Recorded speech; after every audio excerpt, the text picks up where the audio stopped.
নমস্কার বন্ধুরা, গল্প সময় প্রতিমের সাথে আপনাকে স্বাগত জানাই।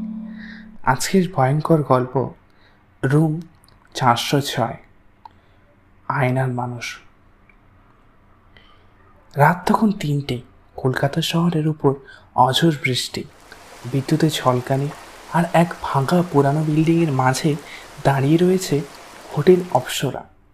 বাইরের থেকেও বোঝা যায় না ভিতরে গা ছমছম নীরবতা। আজ এই হোটেলের রুম 406 এসেছে এক নতুন অতিথি, অরিত্রী সাহা। তিনি একজন ট্রাভেল ব্লগার, ইনস্টাগ্রামে লক্ষ লক্ষ ফলোয়ার।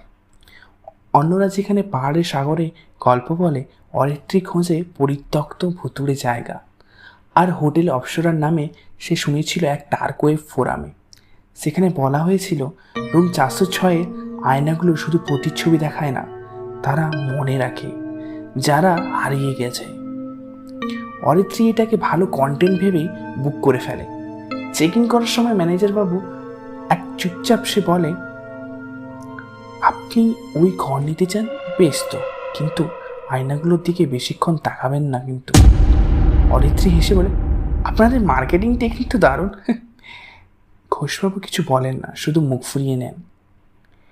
রুমটা বেশ পুরানো, দেওয়ালের রং উঠে গেছে, বিছানার চাদরের পুরানো দাগ, আর সবচেয়ে অদ্ভুত 3টে বিশাল আয়না, একটা দরজার পাশে, একটা বিছানার সামনে, আর একটা বাথরুমের ভেতরে। আয়নাগুলো যেমন পুরানো তেমনি অস্বাভাবিক, একভাবেই যেন রাখা, যেন নিজের থেকেই পুরো ঘরটা দেখে ফেলতে পারে। অরিত্রী প্রথমেই ছবি তুলতে শুরু করে, ব্লগে লেখার জন্য ভিডিও তোলে, ইনস্টার জন্য পোস্ট তৈরি করে। কিন্তু হঠাৎ সে দেখে প্রতিটা ছবিতে পেছনে একটা ছায়ামূর্তি দাঁড়িয়ে, একজন পুরুষ, ধুলো জামা, শার্ট প্যান্ট, চুলু এলোমেলো। কিন্তু ঘরে তো অরিত্রী ছাড়া আর কেউ নেই। সে ছবি ডিলিট করে, আবার তোলে। ছায়াটা একই রকম জায়গাতেই থাকে, শুধু এবার তার মাথাটা একটু কাত করা, যেন দেখে হাসছে। রাত তখন 2:56। বিছানায় বসে অরিত্রী ভিডিও এডিট করতে করতে হঠাৎ ঘরের বাতাস ভারী মনে হতে লাগলো। আয়নার দিকে এসে তাকিয়ে বুঝলো ওর প্রতিচ্ছবি নেই। বিছানায় বসে আছে সে, কিন্তু আয়নায় ফাঁকা। তারপর হঠাৎ আয়নার ভেতর সেই লোকটা চলে এলো, ধীরে ধীরে হাত তোলে, কাঁচের উপর হাত রাখে লোকটা। চোখে তীব্র একটা দৃষ্টি, যেন বহুদিন ধরে কারোর দিকে তাকানোর সুযোগ পায়নি। তখনই বাথরুম থেকে একটা আওয়াজ এলো, জলের চুই চুই করে শব্দ পড়ছে, কিন্তু ট্যাপ তো বন্ধ ছিল। অরিত্রী ভয় পেয়েও সাহস করে টর্চটা জ্বালিয়ে বাথরুমে ঢোকে।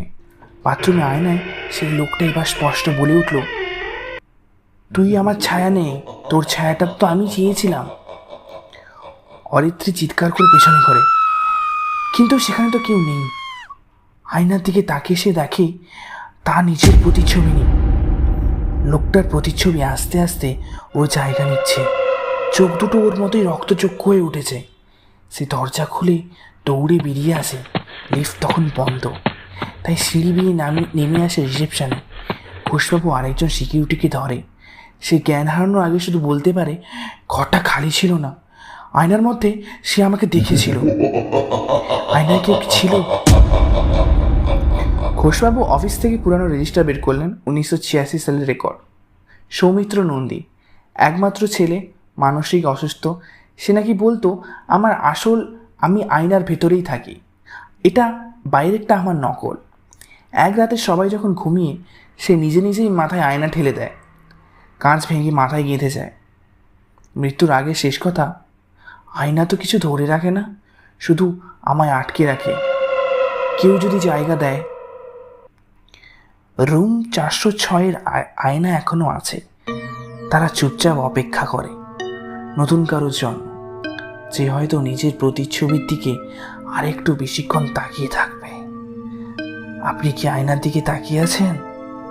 ভালো করে দেখুন তো, আপনি ছায়া ফেলছেন না তো, নাকি কেউ আপনার ছায়া নিচ্ছে? নমস্কার।